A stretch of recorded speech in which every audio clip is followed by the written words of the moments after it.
Discussion start करते हैं। पहले दो क्वेश्चन में तो ऐसी कोई खास बात है ही नहीं जो डिस्कस भी करी जाए। पहले क्वेश्चन में कहा है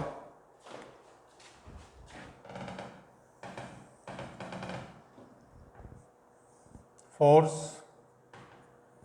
80 न्यूटन, डिस्प्लेसमेंट 30 मीटर, थीटा हो जाएगा 45 degree.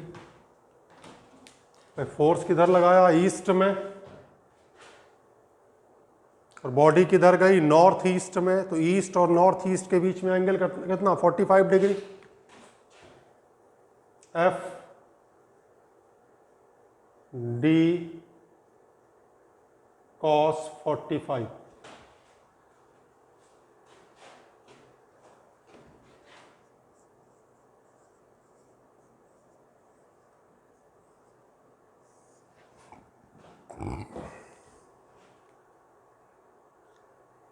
Second question,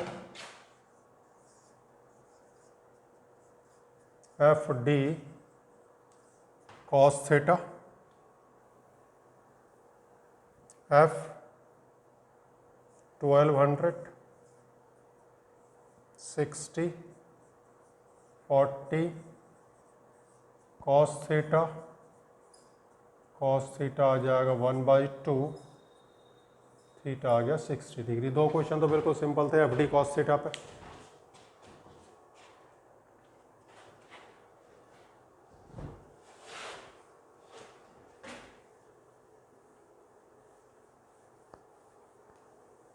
third question,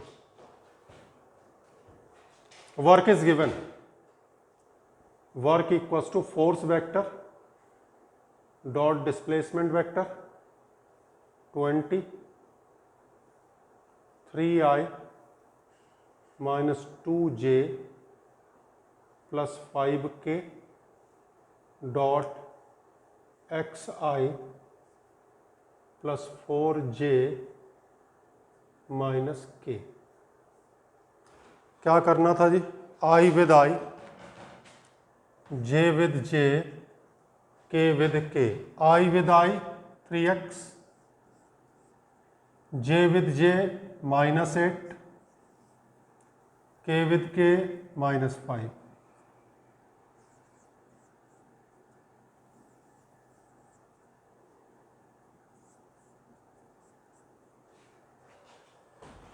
x equals to 11। अरे डॉट प्रोडक्ट तो नहीं भूल गए भाई? i with i 3 into x minus 2 into 4, 5 into minus 1।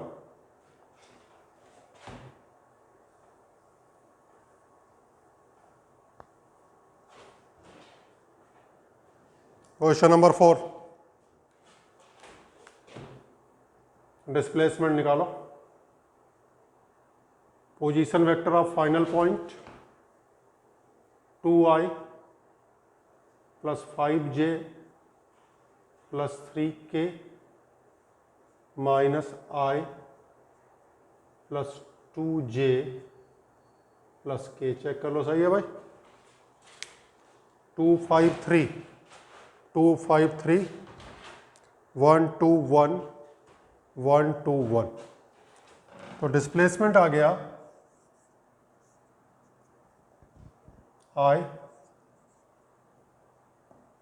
3j 2k। Force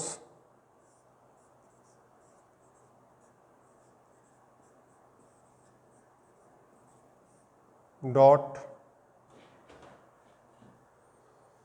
displacement i plus 3j plus 2k। i with i 4, j with j, k with k,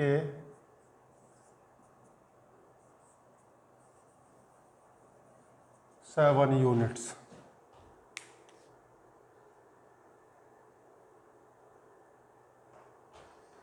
question number 5,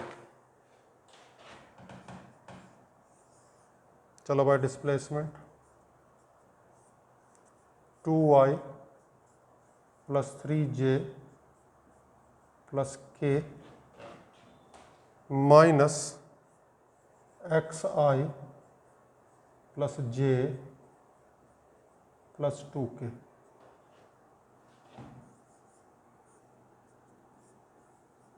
to minus x i plus 2j minus k. Work done is 0। 2i plus j plus k dot 2 minus x i plus 2j minus k equal to 0। I with आई,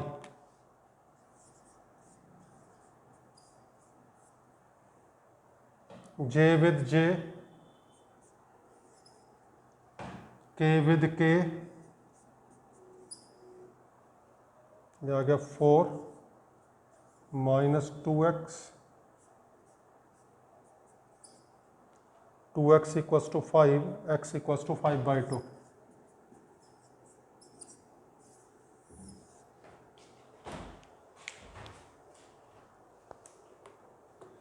जल्दी जल्दी check करते जाओ।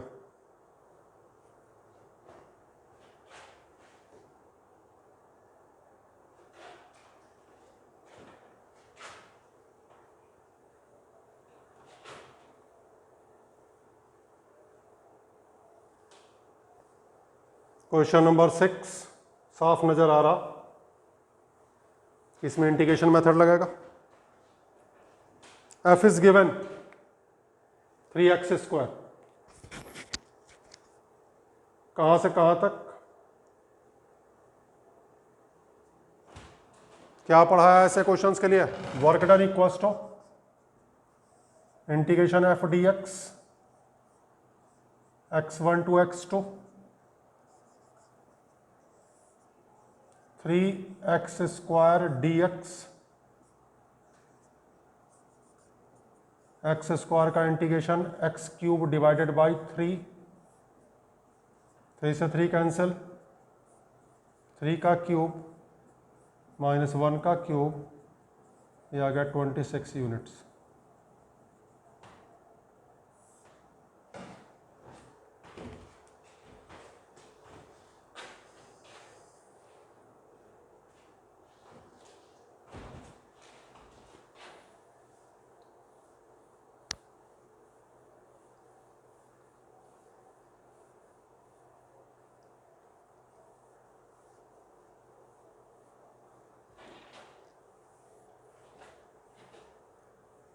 Next है force displacement graph.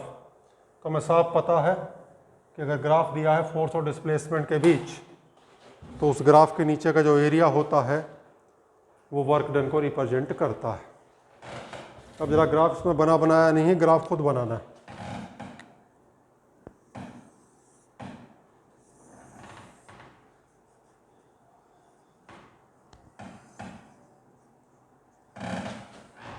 पहला coordinate x coordinate होता है 2 metre, 2 और 100, यहां कहीं पॉइंट आ गया, ये 2 हो गया, ये 100 हो गया, और दूसरा पॉइंट है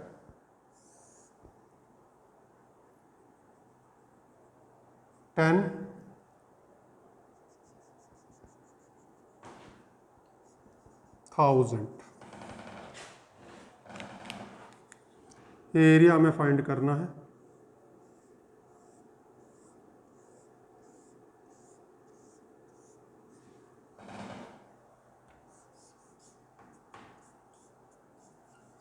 फिलहाल शेप आपको ट्रेपेजियम नजर आ रही, half sum of parallel sides 100 plus 1000 into perpendicular distance कितना 8।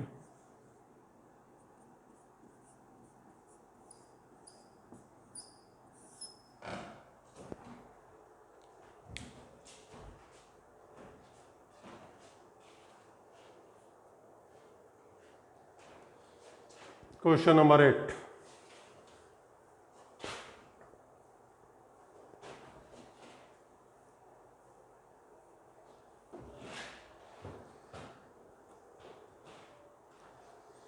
क्वेश्चन नंबर 8, 9 दोनों ही वर्क एनर्जी थ्योरम पे है, जिसमें हमने पढ़ाया हुआ है ½mv² minus ½mu² equals to work done. एक में वर्क की जगह 24 रखना है, एक में -26 रखना है। ½4v² फाइंड करना है, ½4 6² इक्वल्स टू 24।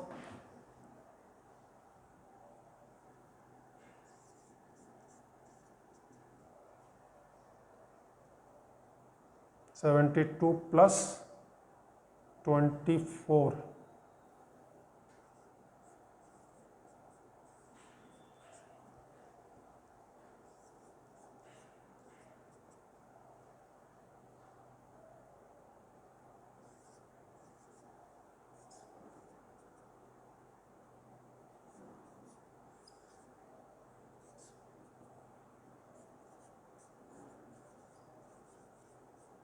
मीटर पर सेकंड।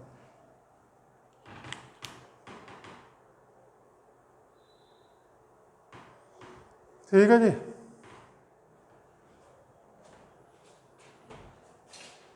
नेक्स्ट में क्या चेंज? वर्क है -26।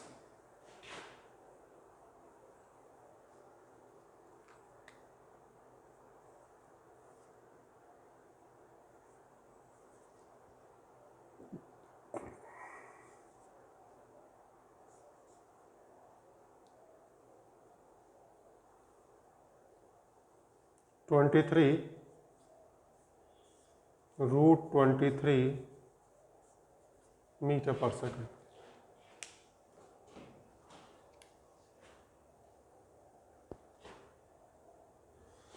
अब तक के 8 क्वेश्चंस में किसी में ये सोचना ही नहीं था कि हमें करना क्या है, हमें क्लियर कट पता था इसका आंसर कि हमें क्या करना है। क्वेश्चन नंबर 9 अकेला क्वेश्चन है इन क्वेश्चंस में जिसमें सोचना पड़ेगा आखिर करें कैसे। मास दिया हुआ है,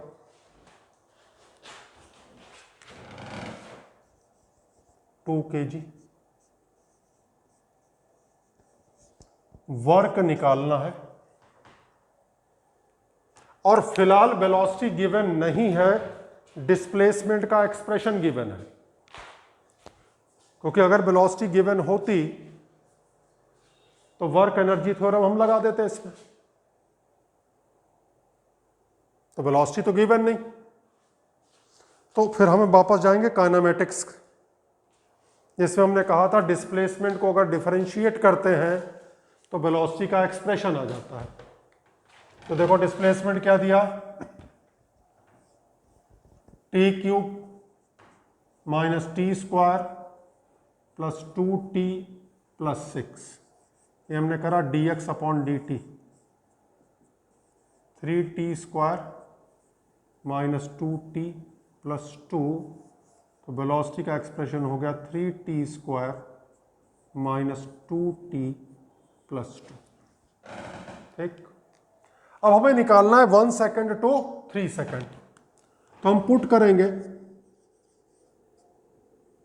t इक्वल्स टू 1, तो यहां से इनिशियल वेलोसिटी आ जाएगी, जिसे u से डिनोट कर दिया, 3 माइनस 2 प्लस 2, ये आ गई 3 मीटर पर सेकेंड। अब हम पुट कर दे रहे हैं t इक्वल्स टू 3,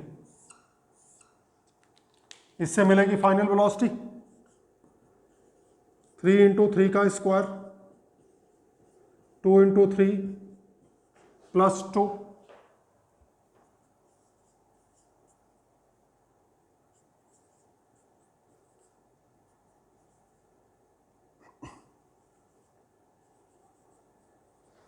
अब पुट कर दो work equals to ½mv² minus ½mu², ½ m बाहर ले लिया, 23 का स्क्वायर माइनस 3 का स्क्वायर।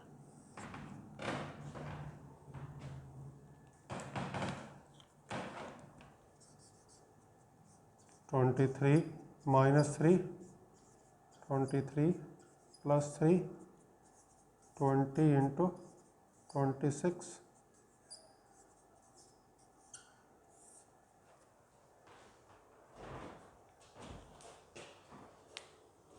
तो इन सब क्वेश्चंस में एकमात्र क्वेश्चन था जो किसी कंपटीशन में आ सकता है। बाकी तो सिंपल क्वेश्चन है, आने को तो कर नीट में कभी सिंपल क्वेश्चन भी आ जाते हैं थोड़ा बहुत, लेकिन पहला क्वेश्चन था जिसमें सोचना था कि आखिर करना कैसे।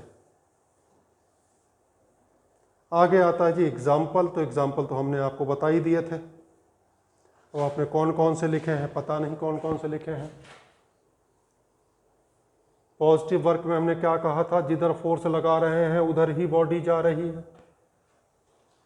निगेटिव वर्क में कहा था फोर्स जिधर लगा रहे हैं बॉडी उसके अपोजिट जा रही है। और जीरो वर्क में हमने कहा था कि जो बॉडी का मोशन है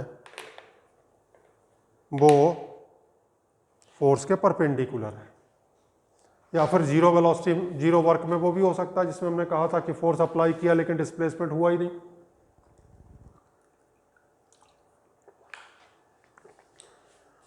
तो इसमें हमने पहला कहा था आपसे कि अगर हम किसी बॉडी को ऊपर की तरफ उठाते हैं तो हमारा वर्क पॉजिटिव है, लेकिन ग्रेविटी का वर्क निगेटिव। ठीक है, जब बॉडी ऊपर से नीचे आती है तो ग्रेविटी का वर्क पॉजिटिव है। फ्रिक्शन का वर्क हमेशा निगेटिव होता है क्योंकि यह डायरेक्शन ऑफ मोशन के अपोजिट एक्ट करता है। सर्कुलर मोशन में सेंट्रीपेटल फोर्स का वर्क डन जीरो होता है क्योंकि फोर्स और डिस्प्लेसमेंट के बीच का एंगल 90 होता है। ऐसे हमने कहा था कि मैग्नेटिक फील्ड में जब कोई चार्ज पार्टिकल मूव करता है तो मैग्नेटिक फोर्स का वर्क डन जीरो होता है क्योंकि मैग्नेटिक फोर्स हमेशा डायरेक्शन ऑफ मोशन के परपेंडिकुलर लगता है। हालांकि ये चीज़ 12th में आएगी। अब जैसे वो कहता है कि एक इलेक्ट्रॉन न्यूक्लियस के चारों तरफ घूम रहा है, तो इसमें इलेक्ट्रोस्टैटिक फोर्स का वर्क डन क्या है, आंसर इज जीरो, क्योंकि इलेक्ट्रोस्टैटिक फोर्स लगेगा रेडियस के लॉन्ग, घूम रहा है सरकमफेरेंस के लॉन्ग। वहाँ पे इलेक्ट्रोस्टैटिक फोर्स क्या होता है, सेंट्रीपेटल फोर्स ही तो होता है। जैसे एक पत्थर रस्सी से बांध के घुमा रहे हैं, अब कोई पूछे इसमें जो टेंशन है रस्सी के अंदर उसका वर्क डन क्या है, उसका वर्क डन जीरो है। Tension is centripetal force. ठीक है, जैसे एक दीवार को हम धक्का दे रहे हैं, हमारा वर्क डन जीरो है। एक कुली सर पे लगेज लेके हॉरिजॉन्टल ग्राउंड में चल रहा है। कुछ लोग कहते हैं जी उसका वर्क डन जीरो है, लेकिन उसका वर्क डन जीरो है और नहीं भी है। क्यों ऐसा है? वो वर्क किसके अगेंस्ट कर रहा है, किसके अगेंस्ट नहीं कर रहा? तो देखो जी, ग्रेविटी का फोर्स किधर लग रहा है, नीचे, और बॉडी किधर जा रही है, आगे। तो जो कुली मूव कर रहा है उसका ग्रेविटी के अगेंस्ट वर्क डन जीरो है, फ्रिक्शन के अगेंस्ट वर्क डन जीरो नहीं है। तो इन्हें आप ढंग से लिख लेना। ठीक है।